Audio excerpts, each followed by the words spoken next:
खेलन अब मेरी जात बलैया,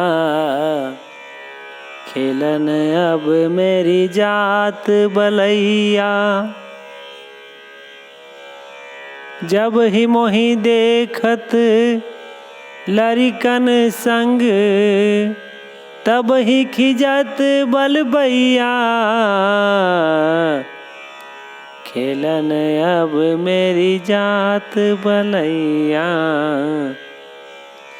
खेलन अब मेरी जात बलैया।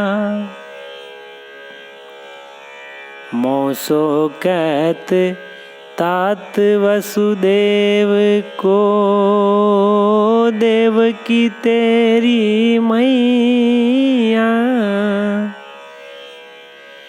मोल लियो कछु देव वसुदेव को, मोल लियो कछु देव वसुदेव को।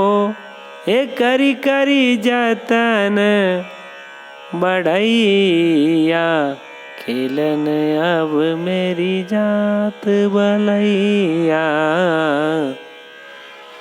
खेलन अब मेरी जात बलैया।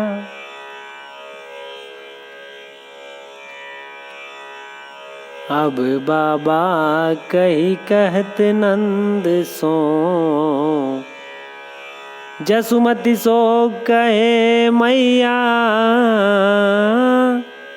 ऐसे ही कही सब मोहि खिजावत, ऐसे ही कह सब मोहि खिजावत। तब उठी चलो किसैया, खेलन अब मेरी जात बलैया। पाछे नंद सुनत हैं ठाड़े, पाछे नंद सुनत हैं ठाड़े। हंसत हंसत उरलैया, सूर नंद बलराम ही गिर्यो। सूर नंद बलराम ही गिर्यो। ए सुन मन हरख कन्हैया, खेलन अब मेरी जात बलैया। खेलन अब मेरी जात बलैया। नमस्कार विद्यार्थियों, हम भक्तिकाल की कृष्ण भक्त काव्य धारा के एक प्रमुख हस्ताक्षर कवि सूरदास के लिखे हुए सूर सागर ग्रंथ के बाल लीला के पदों का अध्ययन कर रहे हैं। उसी क्रम में आज हम हमारे पाठ्यक्रम में शामिल अंतिम पद का अध्ययन करेंगे, जिसका पाठ हमने अभी किया है। इस पद में कृष्ण बलराम की शिकायत करते हैं अपनी मैया से, और ये कहते हैं कि जब वो खेलने जाते हैं तब बलराम भैया उन्हें बड़ा चिढ़ाते हैं, और अब वो चाहते हैं कि माँ यशोदा या नंद बाबा बलराम को डांटे, कुछ फटकारें। जैसा कि हम देखते हैं हमारे जो परिवारों में छोटे बच्चे होते हैं, आपस में जो उनकी जो खींचतान चलती रहती है, कुछ वैसा ही भाव यहाँ पर सूर ने अपनी कलम से उकेरा है। तो किसी बात से नाराज होकर के कृष्ण खेलते हुए रूठ करके आ गए। ग्वाल बालों के संग खेल रहे थे, बालकों के संग, बलराम के संग।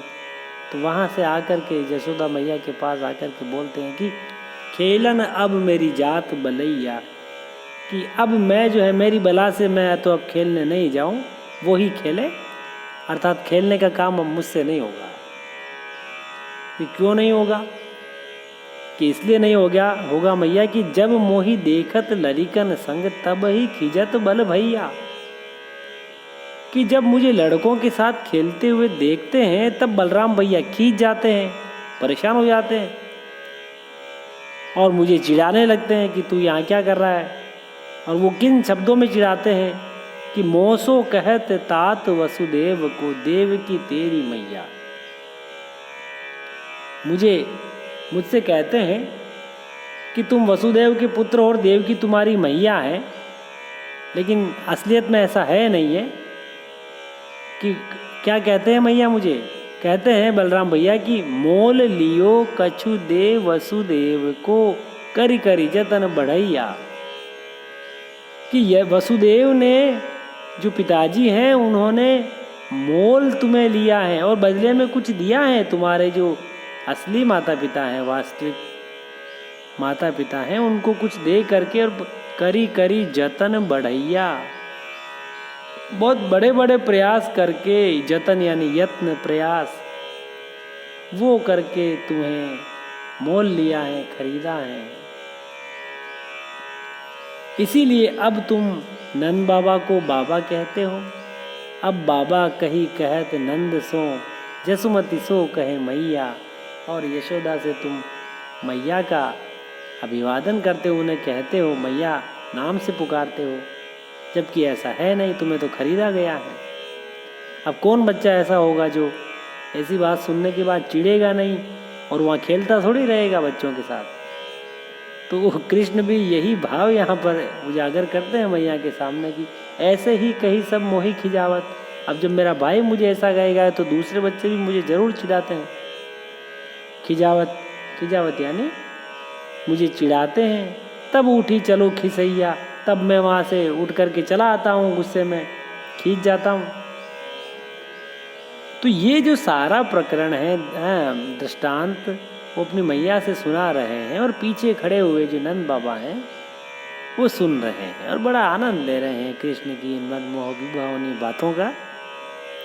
पाछे नंद सुनत हैं ठाड़े, पीछे नंद सुन रहे हैं, नंद बाबा ठाड़े खड़े हुए हैं, हंसत हंसत उर लैया, और अपने हृदय में मन ही मन में हंस रहे हैं।